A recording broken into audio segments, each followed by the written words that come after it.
السلام عليكم ورحمة الله وبركاته. سونقاد wanaagsan daawadayaal. Ciidamada badda dalka Shiinuhu weli waxay ku mashquulsan yihiin gaafureegii ay ku hayeen jasiiradaha Taiwan. Taiwan ayaa waxay ka kooban tahay dhowr jasiiradood oo la wada degan yahay. Maalintoodii saddexaadna ciidamada badda dalka Shiinuhu waxay wadaan dhoolatuskii ku aadanaa awaamirtii ay ka heleen Beijing oo ahaa inay u dhaqaaqaan dhanka jasiiradda Taiwan. Toddobaadkii la soo dhaafayba wax kacsanayd xaaladan cusub ee u dhaxaysa Shiinaha iyo Taiwan kadib markii haweeneyda madaxweynaha ka ah Taiwan ay booqasho carag gelisay Beijing ku tagtay dalka Mareykanka.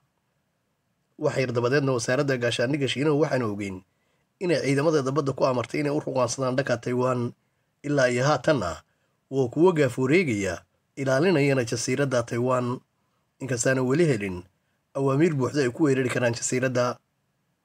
shaki kuma jiro dowladda Shiinuhu inay qaban karto weliba muddada ugu yar Taiwan balse weli awaamiir noocaas ma bixin Beijing.